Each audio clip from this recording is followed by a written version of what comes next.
Hello, everybody. Welcome to This Day. It is Tuesday, January 5th. We have a couple of meetings to tell you about this morning. First is our live meeting that will follow our morning broadcast of This Day, and that is the Golden Rain Foundation General Board meeting that they have. So you can see that right here live on Channel 6. And then at 1:30 this afternoon, we have the third Finance Committee meeting, and that you can follow along at lagunawoodsvillage.com/meetings. Now on our show today, we have an In Your Neighborhood virtually with the Art Association ladies, and they are really nice. And they found some really great ways to communicate with each other, obviously through Zoom, but they also have found that Zoom can also open up great opportunities to meet with really wonderful designers and painters from across the world. So it's one great thing about Zoom. All right, and then we have the Memorial Care vaccine information that they will share with you on what to expect with the phases in which we talk about on a regular basis. All right, let's go ahead and give you the COVID-19 information. We have covid19.ca.gov where you can follow along with the governor's plans. occovid19.ochealthinfo.com is a new one, but that is where you can find all the vaccine information that is available through the Orange County Health Department. Then we have the hotline you can call, 714-834-2000. You could always go to our website, which is lagunawoodsvillagealerts.com. Of course, you could email us at info@lagunawoodsvillage.com. Now, our weather started off today with a little fog this morning, and it looks like we're going to have foggy mornings for the next couple of days, but it will burn off and be partly sunny today with a 65-51, partly cloudy, 69-52, Thursday, partly cloudy again, and then Friday, partly sunny, and then Saturday, we're looking for full sunshine, 67-52. And our sunrise this morning was 6:56, and our sunset will be 4:57. And I actually took this weekend in Dana Point on Strands, and man, those waves were big. Some were at least 12 feet, so it was really quite exciting to watch out there. If you have a photo that you'd like to share with us, someplace local here to Orange County or in Laguna Woods, please email it to lagunawoodsvillagetv@gmail.com. When we come back, we will have an In Your Neighborhood, so stay tuned.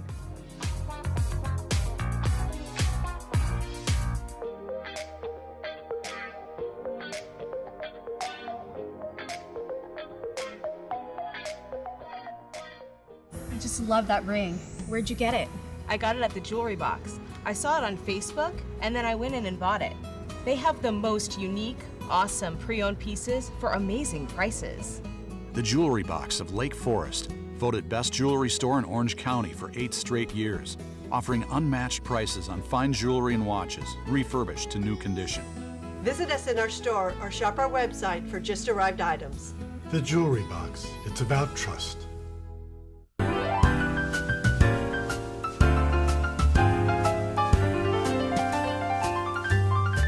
Welcome back. Well, today I am joined by 3 lovely ladies who are residents in our community, and they are also part of an art association. So let's welcome, we have Deirdre, is that correct? Deirdre Gordon. We have Maria, and we have Ellen. Well, thank you ladies for joining me today. You're welcome. Thank you. Glad to be here. Thank you so much. Well, thank you for joining me. So let's just kind of talk a little bit about some of the challenges that we've had here, over the course of almost a year now. And Ellen, why don't we start with you? Tell me a little bit about some of the challenges that you've had during 2020. Well, personally, it sounds strange, but it hasn't been horrible other than I don't get to see my children and all that. But one of the things that has been so wonderful about it is because of the Art Association and also because of Saddleback, I have been able to take art classes and have things to do. So I'm keeping busy other than, going out early in the morning, going shopping, and that's about it. So that's what's been exciting is all the things we're doing with the Art Association. But thank you. Yeah, that's great. And we'll talk a little bit about that. And I want you to give me more details because it's awesome that we're able to utilize Zoom in that fashion. Now, Maria, how about you? What are some of the challenges that you've had in 2020? Well, just learning to like myself and being at home. You know, just learning to enjoy my own company. That's the big challenge, and luckily I made it. And also the Art Association has been a big help to me because not only am I continuing to work on the demonstrations, but I have emeritus classes that keep me very busy. Yeah. And they occupy my time, they occupy my mind, and they keep me on the straight and narrow. So that's my challenge. That's what I've been doing during this lockdown.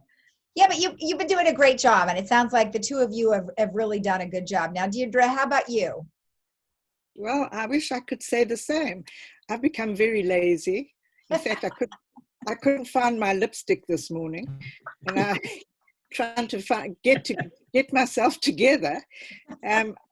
I don't know. I think I worked very hard before I ever moved down to Laguna, and I'm taking this time to do the things that I didn't allow myself to during my working life. Lots of reading, quilting, a little gardening, just hanging out and being, you know, a retired person. And I haven't found it that difficult. Because as Maria and Ellen said, there's a lot to do if you put your mind to it. And going online has been tremendous help. Doing master classes, webinars, there's a lot to do if you just put your mind to it. But it's been a bit of a challenge, but we've made it through. And I'm, of course, cooking my head off. I'm tired of it. I would very much like to go out for a lovely meal, but we're totally locked down. We don't go out at all. Right. Well, that's good, though. I mean, you found lots of things to do, which is fantastic. I mean, I think that 2020 has really changed the way we are going to communicate going forward. It's going to change a lot of the ways that we interact, which, you know, isn't such a bad thing, especially if you are impaired in some way. And now we've got Zoom and we have so many other great things. Now, one thing that you mentioned, Maria, was the emeritus classes. We've talked to them on a number of occasions, and thank goodness they were able to convert everything online for everybody. And you guys can take your classes like normal, although you don't have your interaction, but you still have the Zoom stuff. So that's wonderful. What classes are you taking online? Well, I take an art class, watercolor, and then also life drawing. Those are the two classes I take. And then occasionally I'll tune in to, you know, just a discussion, what they call them, just talks that different artists. TED Talks or webinars. Yeah. Oh, okay. On YouTube, we'll go in and artists will give demonstrations, and they're great. They're very helpful. Now, you learn a lot. Yes, you do, for sure. Now, are all three of you avid painters, or what are your specialties? Well, yeah, I guess I am an avid painter, and I love to draw every day, and every now and then I'll do some watercolor just to make sure I stay in the swing of it. Okay. And I'm very much into painting, drawing, you know, just, and I'm taking 3 classes too, 2 of which that Maria taken, another one. I'm very much into watercolor portraits. I have a new great-granddaughter, so she's giving me lots of things to paint. She doesn't know that yet, but there's lots of little pictures I've been painting of her. Oh. And it's emeritus is wonderful. I mean, if I may, it's better now for me, and Maria and I have both discussed this because we're short people, and you go into the very large classrooms, and you're in the back of the room trying to figure out what the teacher is doing. So now it's up front and right front of you to be able to get a good idea of what the teacher's painting, what the demos are about. It's been a very interesting experience. Yes. Well, Wonderful. I was going to say we have a very robust group of people going from professionals to beginners. And it's been amazing to watch the progress that everybody's made. Some people have never picked up a pencil since they were in nursery school. And here they are in their 70s, 80s, and 90s, you know, absorbed with our free lessons, And it's very heartwarming to see this. But I think Zoom will be the way to go from now on, because we can enlarge our classes. We have to, we keep our classes small because we have to. But this way we can open up to the community, and as Ellen has, to the world on her workshops, literally, Canada, Australia, anybody. I had an interview with somebody else and they said the same kind of thing. Oh, I know who it was. It was the Right Now folks, the show. And they have authors now from all over the world. Well, you would never dream of having them come on the show before now. And same with you guys. You can have stuff from all over the world. Isn't that great? Exactly. Well, there's a lot of these East Coast, classes that are being given, from 10 to 12. So you get up a little bit earlier, you get to sleep a little later. There's all kinds of things going on. I would say there's hundreds of really good artists out there that are willing to try these Zoom projects, but it's quite maybe for other people, I don't know. Well, I know friends that are readers and they find book clubs and mahjong clubs and whatever. One thing I'd like to discuss is the work we do for the Art Association, which I think is really very valuable, especially during these times, and that is our Zoom demonstrations that we're giving every month. It used to be that we had Zoom or just plain old demonstrations with artists, and that went on for many years, and then come Corona, and we had to stop that. We couldn't get together in the auditorium. That was a no-no. So we looked for artists who would work with us online and give us demonstrations. And so far we've been successful in recruiting very fine artists, local and national. And we go from these demonstrations to Ellen's workshops. Oh, and now they're fantastic. They've been coming along, and I'm going to let her tell you about those. Okay, Ellen. Yeah, tell me about you have workshops so people can you have a different theme each time. Well, so far we've had one particular artist that's come in, this David Smith, who you can look up at David Smith Fine Art if anybody's interested. And he's one of the what they call the young impressionists. They take color and value, do all kinds of fun things. But he zoomed in from Minnesota. You can see the snow in the background. Okay. And he did a 3-day, half-day workshops for us. Wow. And because we can be open, because we're not using our own facilities, because we can be open, we had over 80 people from all over the world attend, as well as so we worked it out that our members got in there first, and then it would be open to anybody else. And it was very exciting. We got a lot of good positive feedback from that. We have a couple more coming up soon. Okay. So we're always advertising, that. Well, that's good. Did you guys ever do like a paint and pour? Say it again. Did you ever do a paint and pour where you're going to do painting and you have a glass of wine? Oh, yes. Thursday nights. Thursday night is a social night, and it's so well attended. You cannot believe it. Sure it is. It's our most popular day of the week. Anyway, yes, of course we do. We're a very social group, and we have parties and exhibitions and receptions, and it's just lovely. And we're very lucky. We have a beautiful art room, magnificent library that we've built. And Maria organizes trips all over to LA, to San Diego. We go to museums. We're busy. We're busy as can be, and we love it. It's a really remarkable group. It's nice that you're able to spend the time to do all of these things. I mean, all the things that you may have not thought you were going to do for the rest of your life. And like you mentioned, you've seen a lot of new people come in too, that are learning how to draw or paint, that have never done it before. And that's one thing I think is so great about the village, right? Is you can pick so many things to choose from. Are you involved in other groups as well, all of you? I am, very much. I am. Yeah. Oh, go ahead. Everybody just go ahead. We'll start with you, Deirdre. A garden club, Life After Life club, a little political club that we had, just whatever I can get my hands into, slip casting.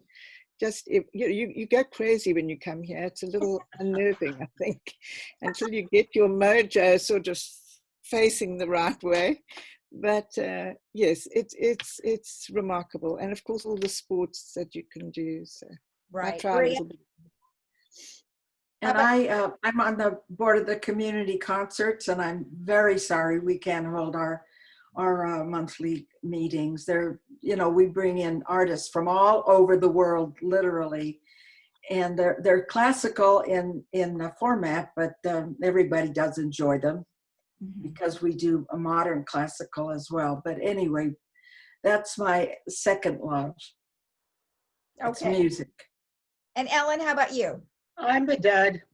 I don't think so. I'm just taking art classes and trying to not procrastinate actually painting. But I've reached a time of my life where I said, okay, how much more time do you have? Let's just do it now. So I started out, I was in ceramics and I did some of that, but it just got to be too much to run around and try and do too many things. And I've never been an athlete, so walking 2 miles a day is my thing. But other than that, no. So it's all kinds of stuff. Ellen, she's one of the editors of our monthly Globe brushstroke. We put out a magnificent newsletter every month. It's totally professional. Nice. And Ellen is an editor, so she does more than she's telling you. She's got some other things keeping her busy. Yeah. How many people do you guys have in the Art Association? Almost 300 at the moment. It varies. It goes up and down. But I do believe we had 400 at one stage. Okay. But our membership goes as people move in and move out. So it's around 300. It's now, if people want to know more about it, who should they contact and how do they get a hold of that person? Well, on the website, my telephone number and email address are there. So you can go to lagunawoodsart.com. Perfect. And that gives you the whole story. Well, good, because many people... go ahead. We do advertise in the Globe. Yes. To make sure that people know what's coming up, our demos, our workshops. I'm trying to say, besides Deidre's phone number, most of it, at this point, I guess that's about it now that we're not open. But we're going to be open again one of these days. Yeah, sooner than later. I mean, maybe in a few months. We can only hope. Yeah. We gave free membership to our members for 2021 because this year was a bust. So as a thank you, we've given everybody who signed up this year free membership next year. Oh, well, that's great. Well, hopefully we'll all be back together again soon. Yes, I hope. But in the meantime, you guys keep doing what you're doing. It sounds great. You all sound very happy and healthy and thriving. Perfect. Yeah. Well, good. Any last things you'd like to mention? No, but just thank you, Lisa. We really appreciate this opportunity. Thank you very much. Yes, we do. You're welcome. And then when we get back and having people in the studio, we'll have you guys come on and you can give us a quick lesson. Okay. Happy to do that. We'd love that. Good. Thank you so much. It was very nice to meet all of you. Thank you. Nice to meet you too. Okay. Thank you. Bye-bye. Bye-bye. Bye-bye. And we'll be right back after this.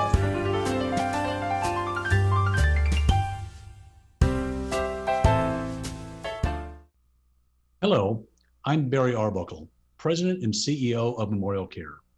We know that you have a lot of medical questions about COVID-19 vaccines.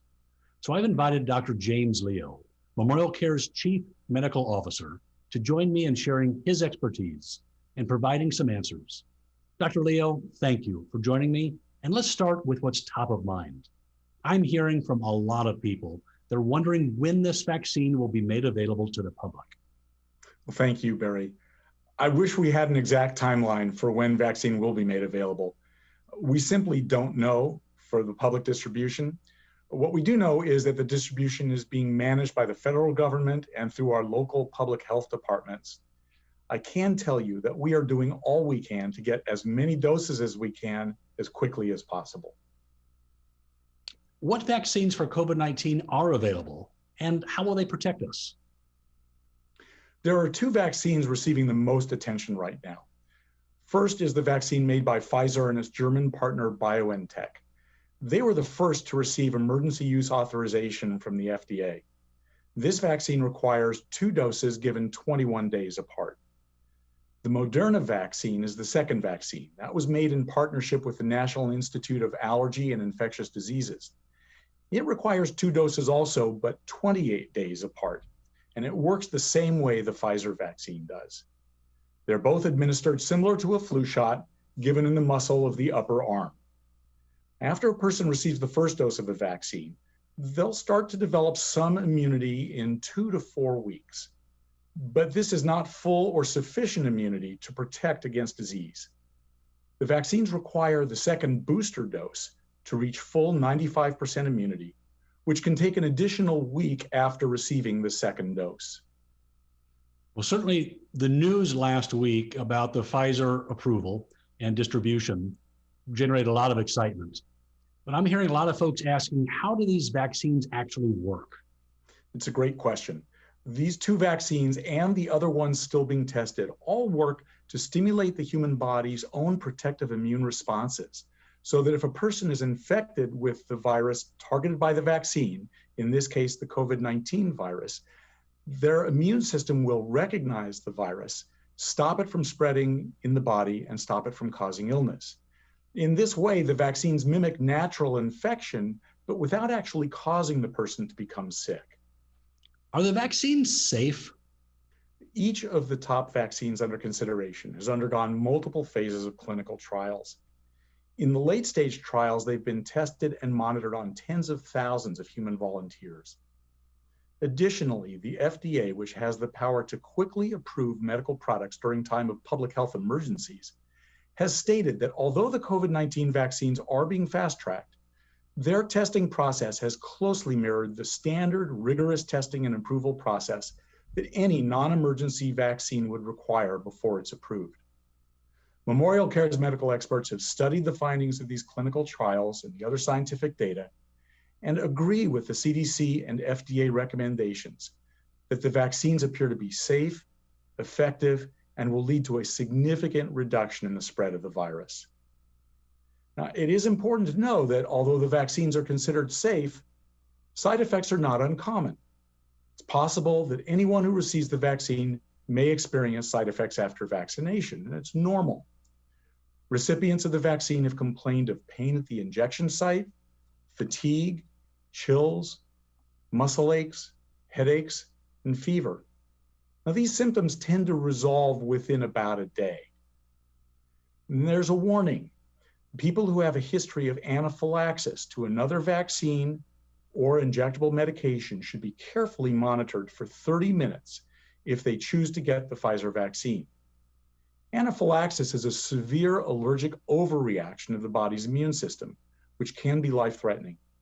Those concerned or who've been told by their healthcare provider to carry an EpiPen should speak with their physician before receiving the vaccine. So who should and should not get vaccinated? For example, if someone already had COVID-19, should they still get the vaccine? The CDC recommends that people who've had COVID-19 still be vaccinated. We know that the risk of reinfection with COVID-19 is very low in the first 90 days after illness. So some people may choose to wait that long, but that's not absolutely necessary. People with COVID-19 symptoms should wait, however, until their acute illness has resolved before being vaccinated. Because this is a new virus, we're still learning about short and long-term immunity.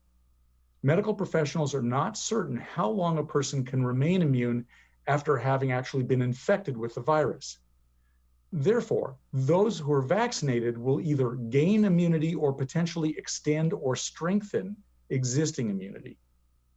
Although pregnant and breastfeeding women didn't take part in any of the vaccine clinical trials, the American College of Obstetrics and Gynecology has issued a statement that pregnant and nursing women should not be excluded from receiving a vaccine. And lastly, the vaccine is not yet recommended for people below the age of 16. So once folks get the vaccine, do they still need to practice the precaution measures? Because it will take time to vaccinate and immunize everyone, and because there's a small chance that even a vaccinated person could still get and spread the infection without getting symptoms themselves, it's strongly advised that even after being vaccinated, we all continue to mask, socially distance, and wash our hands frequently. It's estimated that in order to control COVID-19 and develop herd immunity, at least 70% of the population will need to be vaccinated. Thank you, Dr. Leo, for your time, your expertise, and a very good discussion. We will undoubtedly be learning a lot more in the coming days, weeks, and months. And as things progress, we will continue to provide updated information on our website at memorialcare.org/COVID vaccine. Thank you.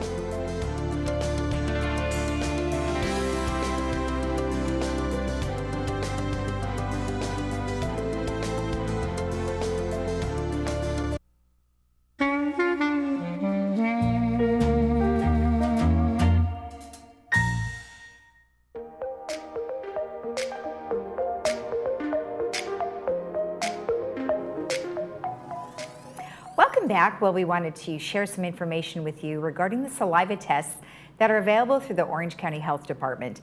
It is the Orange County Healthcare Agency's phase 2 of an at-home saliva-based testing program, and it is available to all Orange County residents. So if you would like to register to get your free test kit, if you think you have been exposed to COVID, you would go to ochealthinfo.com/COVID test. And you can find out all the information online, and they'll be able to get that out to you. Now, also, what Memorial Care was referring to was, of course, the vaccines, and there is 2 phases, phase 1B and 1C, which are the high-risk individuals. And the hope is that those folks will be vaccinated between the months of February and March. Now, for more information regarding what the phases are and how it works, you can go to occovid19.ocinfohealth.com. And one last thing just to let you know about is the scams that are happening right now with COVID. If you cannot pay to have your name on a list, you can't pay to get it early, and no one will ask you about your social security number, bank account, or credit card number. Know that all 3 of those are scams, so be on the lookout for that. All right, let's take a look at our weather one last time. It is looking nice once we have our fog burn off. We are looking at the temperatures of 65, 51 today, pretty much staying in the 60s throughout the entire week. And then on Saturday, we're going to have some sunshine, 67, 52. Now remember, right after our morning broadcast, we will have the GRF board meeting. You can follow along right here on Village Television. Have a great day in the Village. We'll see you again tomorrow. Bye-bye.